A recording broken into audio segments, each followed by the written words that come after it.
So, Jeff, thanks again for being a presenter for us this year. And so, I want to talk a little bit about your workshop you've got lined up to present that's titled Spiritual Integration and Counseling Equipping Christian Practitioners for Competent Practice. So, talk a little bit about the title of that workshop and kind of what's inspired it and what your interest in that topic is. Yeah, thanks, Barry. I really look forward to being a part of the conference, and have really been interested in this topic of spiritual integration for some time.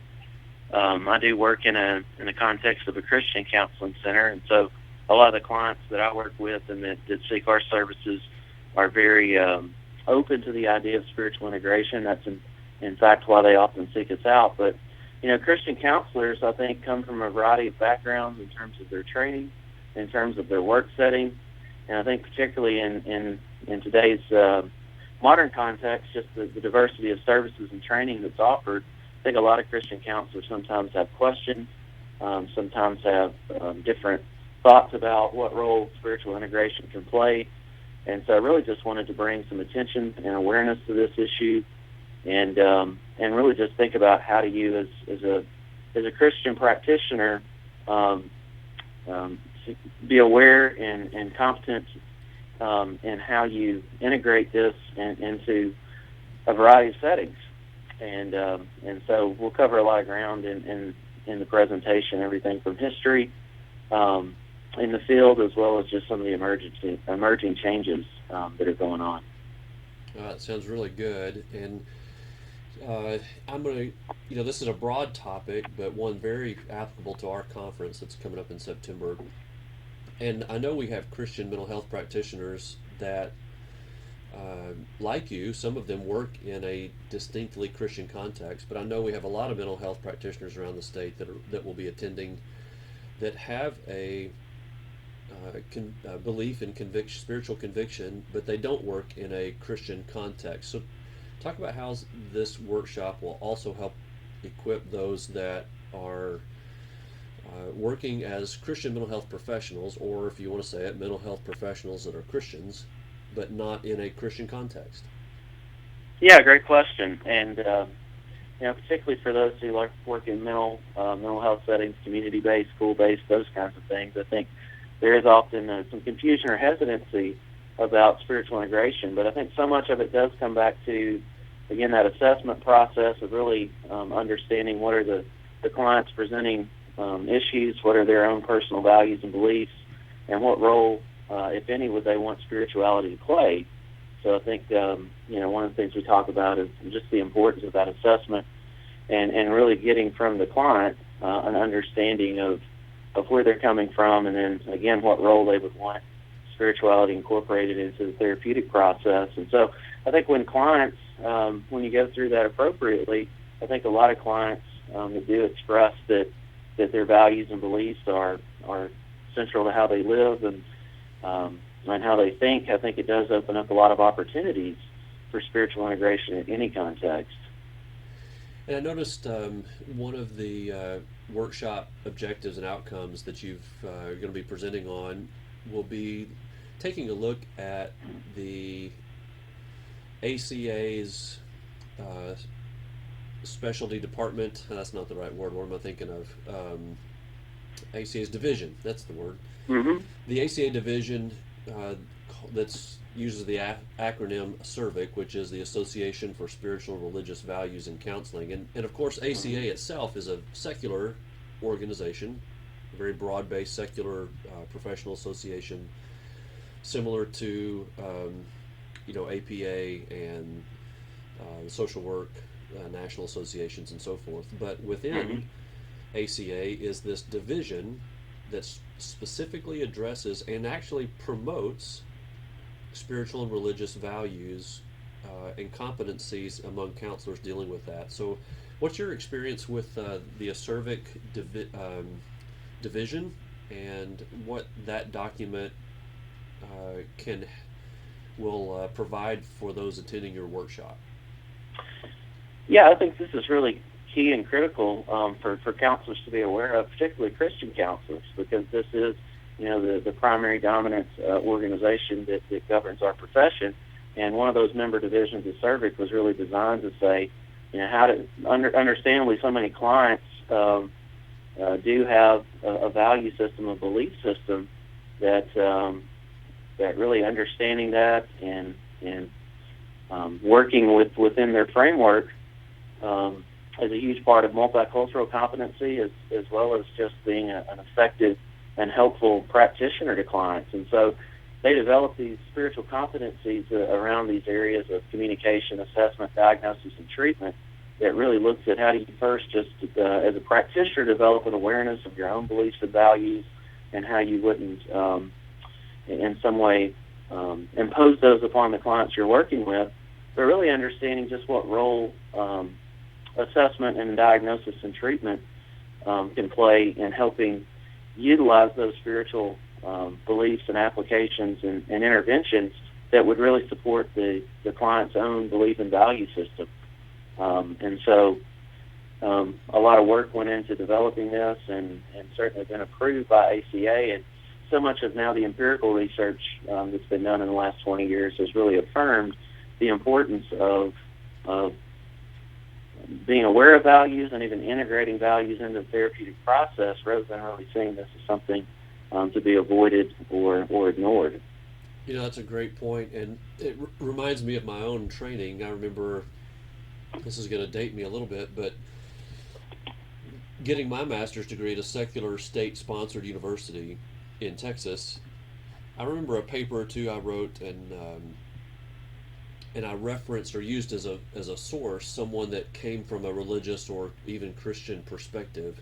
And I remember getting a paper back with just huge red X's on it from my professor saying, no, this is not appropriate, you can't use this. And it was very clear in that program that at least at that point in time in the profession and in the academic world, there was a real aversion to referencing anything from that background. Mm-hmm. And then I remember my doctoral program, again a state-sponsored university, this time in Louisiana, and yet them hosting a statewide association workshop or conference, and the whole theme of the conference was values and spirituality in the field. So, right, just in a period of, I don't know, I'd say, from the early 90s to the late 90s, I'll just do it that way. There seemed to be a shift that this was seen as totally irrelevant and inappropriate to, wait a minute, there's a recognition here that spiritualities and values from a generic perspective, not necessarily speaking Christian at this point, but from a generic perspective, are a part of people's lives, and to ignore them may be doing more of a disservice than service. Absolutely, and the encouraging thing, specifically within professional counseling, if you look at a lot of like the empirical-based models, Jane Myers did a lot of work in this area in the indivisible self, and just really looking at sort of a holistic perspective of wellness and optimum functioning. Spirituality is always seen as central to that pursuit, and so I think it's good to have that recognition that human beings by our nature aren't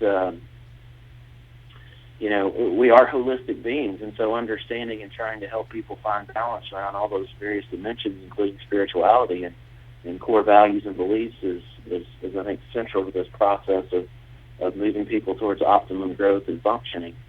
And it's just encouraging to see within our field much more awareness of that, and I think again really seeing this as something broader and something that's about respecting diversity. And certainly I think in the last 20 years there has been more openness to integration, even from a secular profession. Absolutely. And I look forward to your workshop, and I'm sure you'll have attendees that will very much benefit from your presentation, from this discussion, and may even have some of the questions about it, concluding with, from the generic to the specific, as a specifically Christian therapist dealing with clients in both Christian settings or secular settings, with clients who have similar or parallel spiritual and Christian values to those that have spiritual values that are not Christian. To there's just a ton of combinations. I guess what I'm getting at that this issue applies to on a whole spectrum from me as a counselor having similar almost or to almost identical or come from the exact same faith background. For instance, a Christian counselor counseling a Christian, Mm-hmm. all the in a Christian environment. I guess that would be the most congruent. Christian counselor, Christian client in a Christian environment, probably the least restrictive, integrative atmosphere. All the way to the other end of the spectrum, to me being a Christian counselor working with a non-religious client in a distinctly non-religious context. Therefore, who am I as a Christian counselor then compared to when those things all line up? So just brings up a lot of interesting opportunities and challenges, I think, across the board for Christian counselors in the state of Arkansas that have deep personal conviction about their faith and also have a passion about their career and their job and providing good service to the residents of Arkansas as well.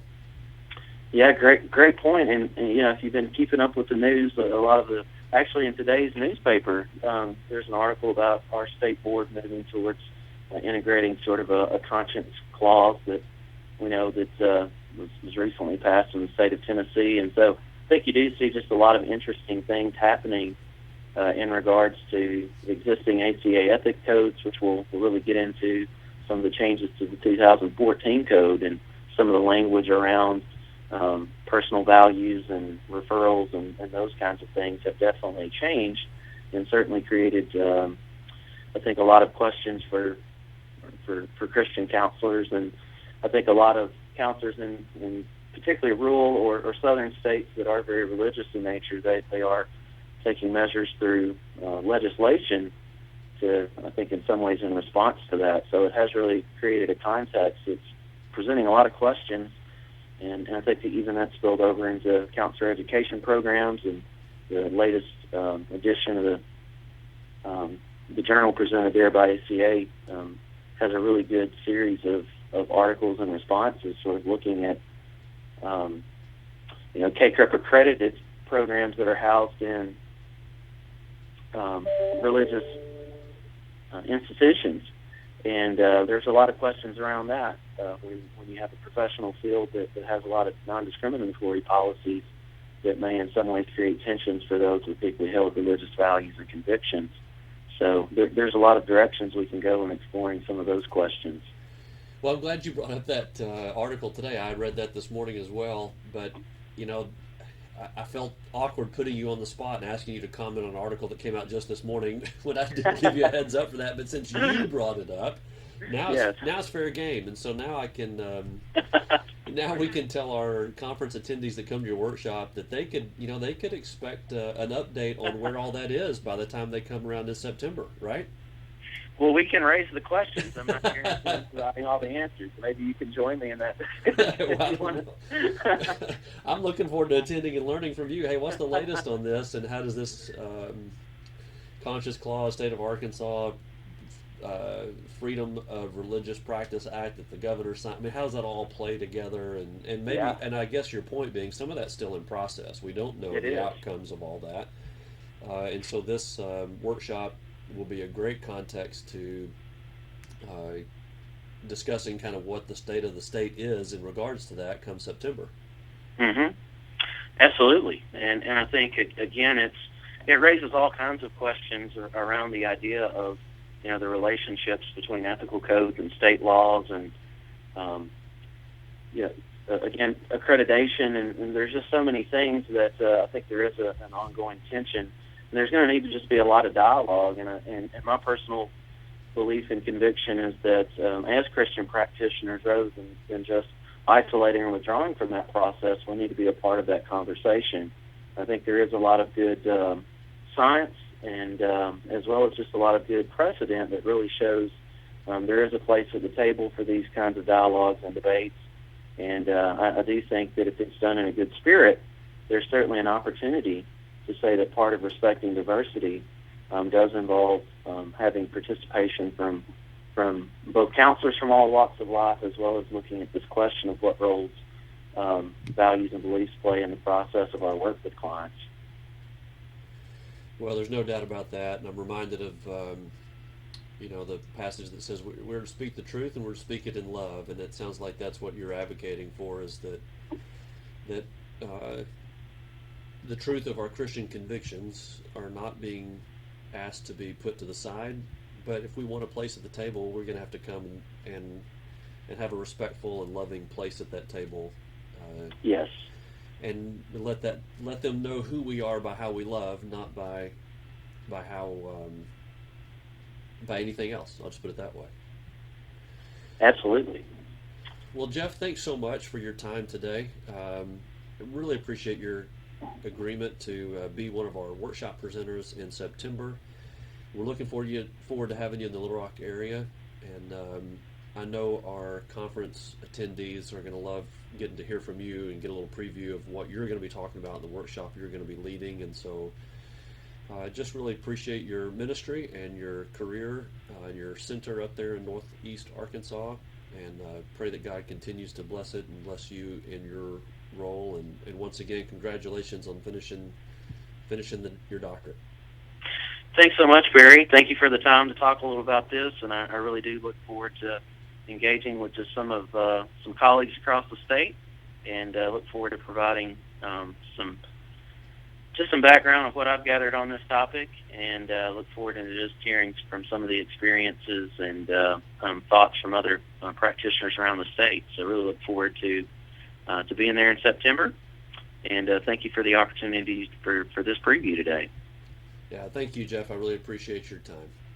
All right. Take care, Barry.